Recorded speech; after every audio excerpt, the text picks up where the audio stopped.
Jason was your average middle-aged guy, reliable, and the kind of person who'd apologize to a chair if he bumped into it.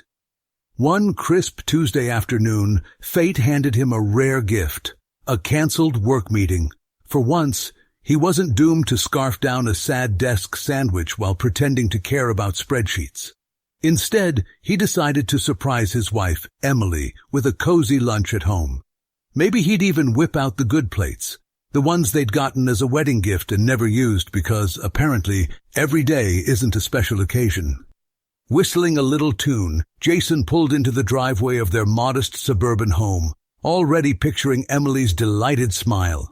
He'd been married to her for 3 years, and despite the occasional bickering over who forgot to buy milk, he thought they were solid. Solid like a slightly dented but still functional Toyota. As he slipped off his shoes and tiptoed toward the kitchen, because surprises are better with stealth, he caught the faint murmur of voices. Emily was there, chatting in a hushed tone with her mother, Catherine, who'd always struck Jason as the warm, cookie-baking type. He paused, debating whether to announce himself or eavesdrop just long enough to catch the punchline of whatever cute mother-daughter gossip was unfolding. Big mistake. "Sheesh, Mom," Emily whispered, her voice sharp enough to slice bread. "Jason's just a temporary husband. As soon as I'm financially independent, he's toast. Burnt toast." A pause, then a snicker. Catherine, sweet, pie-making Catherine, let out a cackle that could have woken a coma patient. "Oh, honey," she said, "just make sure he pays for everything first. Squeeze that lemon dry." Jason froze mid-step, one socked foot hovering like a confused flamingo. Temporary husband? Pays for everything? His brain short-circuited, replaying the words like a bad pop song stuck on loop. This was Emily, his Emily, who he'd supported through her endless career exploration phases, barista, Etsy shop owner, yoga instructor dropout, the woman he'd dreamed of raising kids with, despite her insistence that their goldfish was enough responsibility for now. And Catherine, the woman who'd once knitted him a scarf so ugly he wore it anyway just to see her beam, plotting against him like some budget villain duo. His first instinct was to storm in, fling the good plates across the room, and demand answers. But Jason, being Jason, didn't have the heart or the arm strength for a dramatic showdown. Instead, he slunk back to the front door, took a deep breath, and executed the most Oscar-worthy performance of his life. "Honey, I'm home!" he bellowed, stomping loudly as if he'd just arrived. By the time he sauntered into the kitchen, Emily and Catherine were sipping tea and dissecting the latest episode of some trashy reality show, all traces of their sinister scheme wiped clean. "Oh, hey, babe," Emily said with a smile so convincing Jason almost doubted his own ears. "You're early." "Yeah," he muttered, forcing a grin. "Thought I'd surprise you." Catherine patted his arm, her usual "you're such a good boy" move, and offered him a cookie. He took it, staring at the chocolate chips like they might confess the truth. That night, Jason lay awake next to Emily's peaceful snores, the phrase "temporary husband" bouncing around his skull like a ping-pong ball on steroids. Every memory of their marriage now felt suspect. That time she'd forgotten his birthday. Was it intentional? The way she'd maxed out his credit card on self-care retreats, part of the squeeze the lemon plan? As the clock ticked past 2 a.m., Jason realized two things. One, he'd never look at burnt toast the same way again. And two, his life had just veered into a soap opera he hadn't signed up for. Jason wasn't the same man after that kitchen eavesdropping disaster.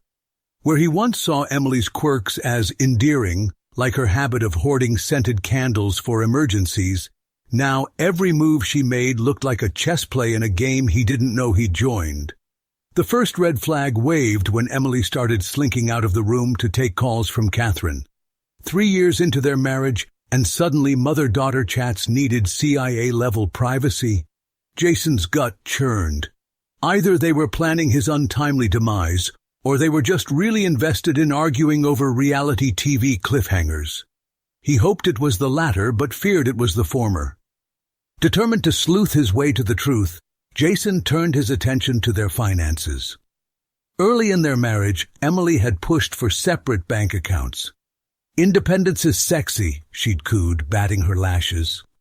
Jason, smitten and clueless, had agreed, figuring it didn't matter since he covered most of their shared bills anyway. Rent, groceries. That time she needed a $200 juicer because kale smoothies are life. But now, temporary husband echoing in his brain, he wondered what she'd been stashing away or spending. One evening, while Emily was out grabbing coffee with Megan, a phrase Jason now doubted, he cracked open her laptop. Her password? Jason is the best 123. Ironic, he thought, as he logged in, half expecting a pop-up confession. Surprise! I'm a gold digger. Instead, he found her bank account tab still open. Beginner's luck for an amateur detective. What he saw hit him like a slap from a wet fish. 3 credit cards, maxed out to the tune of $12,000. The charges? Designer handbags that cost more than his car payment, luxury makeup he'd never seen her wear, and weekend getaways with Megan that Emily had sworn were fully paid by her rich friend. Lies. All lies. Unless Megan was a ghost who only existed to fund Emily's spa trips, Jason had been played. He sat back, staring at the screen, the glow illuminating his stunned face. 12 grand in debt, and she still had the nerve to flutter her lashes that morning, asking him to help with her car payment, because times are tough. Tough? She'd just bought a $400 purse shaped like a swan. Then there was her latest pitch, a genius business idea needing $5,000 to launch, something about artisanal bandanas. Jason had nodded along, but now he saw it. She wasn't building a future with him. She was building an exit ramp paved with his cash. The clues kept piling up. Emily had taken to casually asking about his work schedule, her face falling like a poorly baked souffle whenever he mentioned coming home early. "Oh, great," she'd mutter, forcing a smile. Great? She looked like she'd swallowed a lemon whole. Jason didn't confront her. Not yet. Screaming would have felt good, sure, but it'd tip his hand. No, he'd been cast as the clueless chump in her little drama, and he wasn't about to flub his lines. Instead, a cold, steely resolve settled in his chest. This was a game, and Jason, mild-mannered, scarf-wearing Jason, was about to become a player. That night, as Emily snored beside him, he stared at the ceiling, plotting. She wanted to squeeze the lemon dry? Fine. He'd make sure she got nothing but the bitter rind. Jason wasn't about to let Emily's temporary husband scheme end with him as the punchline. Confrontation? Too messy. Tears and yelling wouldn't undo the $12,000 swan purse debt or Catherine's lemon-squeezing advice. No, Jason went full Sherlock, minus the deerstalker hat, but with the same cold, calculating vibe. He decided to play the long game, turning himself into the husband of Emily's dreams, while secretly building a case that'd make a divorce lawyer weep with joy.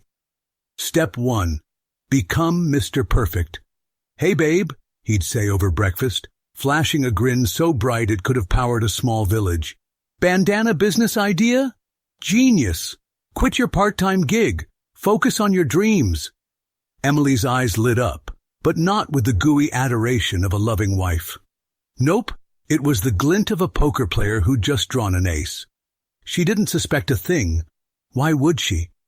Jason had always been the supportive, slightly dopey guy who'd nod along to her whims.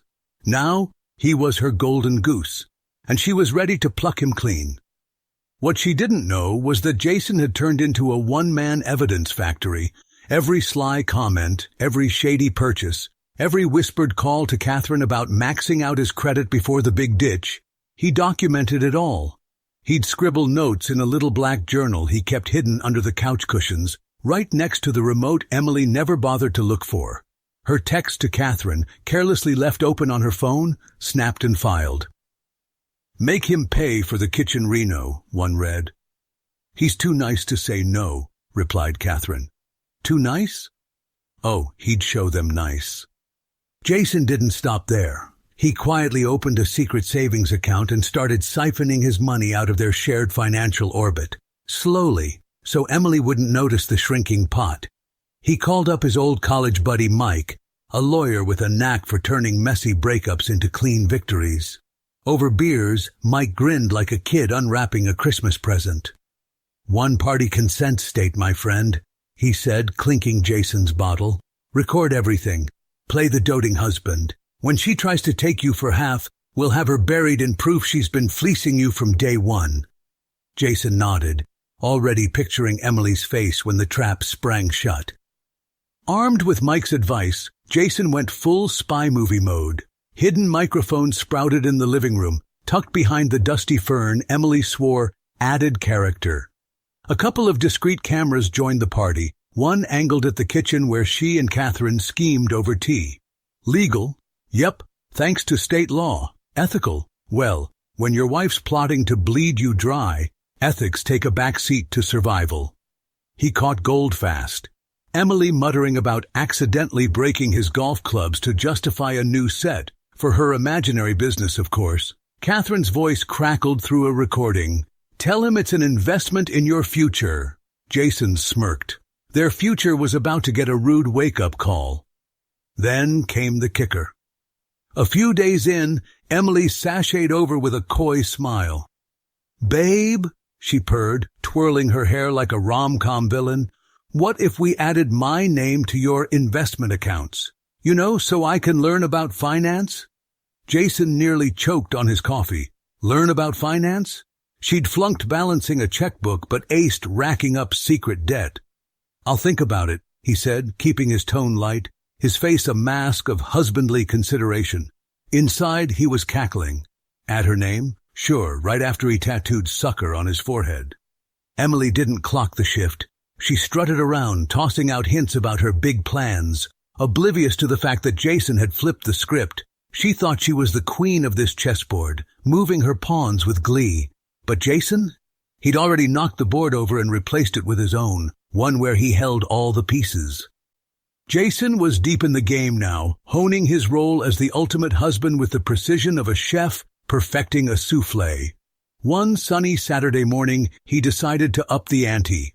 Whistling a cheery tune, he whipped up Emily's favorite strawberry jam-slathered pancakes, golden, fluffy, and practically screaming, "I'm the best spouse ever." He slid the plate across the counter with a casual, "Thought you'd like a treat?" Emily froze mid-bite, fork hovering like she'd just been handed a live grenade. "What's this for?" she asked, her tone a cocktail of surprise and suspicion. Jason shrugged, channeling his inner sitcom dad. "Just felt like making you happy." Her eyes darted away, guilt flickering across her face like a neon sign reading, "I'm up to no good." He savored that look. It was better than the pancakes. Behind the scenes, Jason's evidence stash was growing faster than a reality TV scandal. He'd set up a Google Drive folder labeled Automation System Work Project, dull enough to bore Emily into ignoring it, clever enough to hide his treasure trove. Inside, audio clips of her scheming with Catherine, screenshots of her shady texts, and meticulous notes on every lie she'd spun. "He'll fund the boutique," she'd whispered to her mom in one recording. "He's too sweet to say no." Sweet? Sure, like a candy-coated trap. When Emily started yapping about launching an online boutique, because apparently bandanas weren't ambitious enough, Jason leapt in with Oscar-worthy enthusiasm. "That's brilliant, babe. I'll even help with the website." Her face lit up, triumph sparkling in her eyes. She didn't know he was stalling, buying time before she'd inevitably hit him up for startup cash. He'd nod, smile, and drag his feet on the coding, all while watching her squirm. It was a masterstroke. Keep her hooked without shelling out a dime. But the red flags kept waving, bright and obnoxious. Her phone was now permanently face down like it was hiding state secrets. Urgent errands popped up out of nowhere. Trips to the store that somehow took 3 hours and returned no bags. And those sly little smiles she'd flash at her screen when she thought he wasn't looking. They weren't from cute cat videos. Jason caught her giggling at a text once, and when he asked, "What's so funny?" she fumbled, "Oh, just Megan being silly." Megan again. That woman was either the world's busiest alibi or a figment of Emily's imagination. Sometimes, in the quiet moments, like when she'd hum off key while watering the fern, Jason's resolve wobbled. He'd see the woman he'd fallen for 3 years ago, the one who'd laughed at his terrible puns and promised forever. But then he'd remember. Temporary husband, designer bags, Catherine's cackle.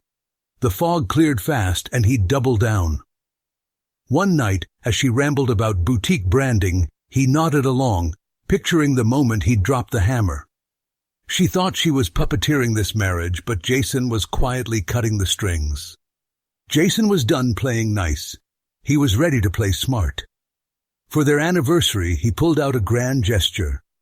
"Babe, I booked us a 7 days by the ocean. Fancy hotel, the works." Emily's face lit up like a kid spotting ice cream, her excitement practically vibrating off her. But the day before the trip, Jason dropped the twist. "Bad news," he sighed, feigning regret. "Work's slammed and I've got to finish your boutique website. Why don't you take Catherine instead?" Emily's pout was Emmy-worthy, but her eyes betrayed her, sparkling with glee at the thought of a mother-daughter scam cash-in. To seal the deal, Jason handed over his bank card with a saintly smile. "Go wild. Treat yourselves. You deserve it." She hugged him, murmuring, "You're the best." But he caught the smirk she couldn't quite hide. Hook, line, sinker. The second Emily and Catherine peeled out of the driveway, Jason called in the cavalry, Mike, his lawyer buddy, armed with a laptop and a thirst for justice. The house turned into a war room. Pizza boxes, coffee mugs, and a mountain of evidence sprawled across the table. They dug into the recordings and videos like archaeologists unearthing a scandalous tomb. The dirt was plentiful. Emily's phone chats with Catherine were a gold mine of greed. "We'll bleed him dry for the business," she'd hissed in one clip. "Then I'm out." Catherine's reply? "Just don't spook him. He's too gullible to suspect." Gullible? Jason snorted. Not anymore. But the real bombshell hit when they flipped to a video from the living room camera. Timestamp noon, a random Tuesday when Jason was at work. The door swung open and in strutted a guy, tall, scruffy, oozing cocky charm. "Vincent," Emily cooed, greeting him with a kiss that wasn't exactly platonic. They locked lips right there. The audio caught it all. Vincent teasing, "Your husband's clueless," and Emily laughing, "He's just a stepping stone." Jason's jaw dropped. Mike let out a low whistle, half shocked, half thrilled. "Buddy," he said, clapping Jason's shoulder, "this is divorce dynamite. She's toast." Fueled by betrayal and a touch of petty rage, they got to work. Over the next 2 days, Jason and Mike shuffled his remaining cash into untouchable accounts. New ones Emily didn't know existed. His investment portfolios? Buried under legal loopholes so slick even a bloodhound couldn't sniff them out. Then, the cherry on top. Jason canceled the bank card mid-vacation. He pictured Emily at some overpriced beachside boutique, swiping away only to hear, "Declined." Sweet, sweet payback. The fallout was swift. His phone lit up with calls. Emily first, then Catherine, within hours. Voicemails piled up. "Babe, what's wrong with the card?" Followed by Catherine's shrill, "Jason, this isn't funny." He ignored them all, letting the silence scream louder than any argument could. As he sipped a beer with Mike, watching the sunset from his now quiet living room, Jason felt something new. Control. Emily thought she'd been running the show, but the curtain had just fallen on her. Jason's new life was taking shape, one cardboard box at a time. With Mike's help, he was packing up his old existence. Clothes, books, that ugly scarf Catherine had knitted, ready to move into a fresh apartment where the air didn't reek of betrayal. The divorce papers were signed, sealed, and ready, courtesy of Mike's legal wizardry. They were mid-tape roll when the front door slammed open, unleashing a hurricane of fury. Emily and Catherine, back from their flop of a vacation, faces redder than the lobster they couldn't afford. "You set us up!" Emily shrieked, spotting the boxes. Catherine, arms crossed like a disappointed schoolmarm, chimed in, "Ignoring us? Real mature, Jason." They'd returned from their ocean getaway humiliated, declined cards, and a hotel staff that probably still whispered about the screaming ladies in room 304. Jason tried to stay calm, folding a shirt with surgical precision, but the dam broke. "Sponsor you?" he roared, wheeling on them. "I'm done bankrolling a cheating wife and a mother who couldn't raise a decent daughter if her life depended on it." The room erupted into chaos, a verbal cage match with no referee. Emily hurled insults, paranoid, stingy, control freak, while Catherine scoffed, "You're delusional." Emily doubled down, eyes blazing. "Cheating? I'd never." Jason's laugh was sharp enough to cut glass. "Oh, I know everything, Emily. Your little plan to bleed me dry for your business, then ditch me. And Vincent? Yeah, I know about him." Her jaw dropped, a fish gasping for air. Catherine sputtered, "That's absurd." But Jason wasn't done. "And you," he jabbed a finger at her, "egged her on, plotting behind my back. Some family." The screaming hit fever pitch. Neighbors probably thought it was a live podcast taping gone wrong. Emily's denials crumbled under Jason's icy glare, and Catherine's righteous indignation fizzled into awkward stammering. Mike, ever the hero, stepped in, slapping the divorce papers into Emily's hands with a crisp, "You've been served." Before the duo could regroup, Jason grabbed a box, Mike snagged another, and they bolted for the car, leaving Emily and Catherine mid-rant, surrounded by half-packed chaos. 2 weeks later, the courtroom was a battlefield. Emily and Catherine, still fuming, played the victim card hard. Tears, accusations, the works. "He's controlling," Emily wailed. "He humiliated her."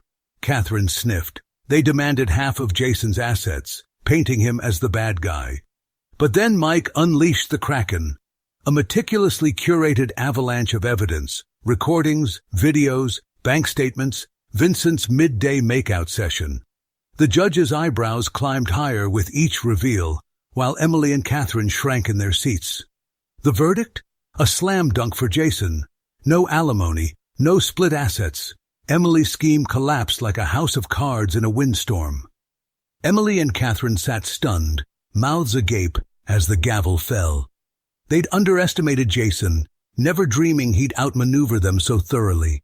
Outside, Jason and Mike fist-bumped under the courthouse steps, the sun glinting off a future free of leeches. "To victory," Mike grinned, handing Jason a coffee. "And to never dating a Vincent fan again," Jason quipped. For the first time in months, he felt light, like a man who dodged a bullet and won the war. 6 months after the courtroom fireworks, Emily and Catherine were scraping the bottom of life's barrel.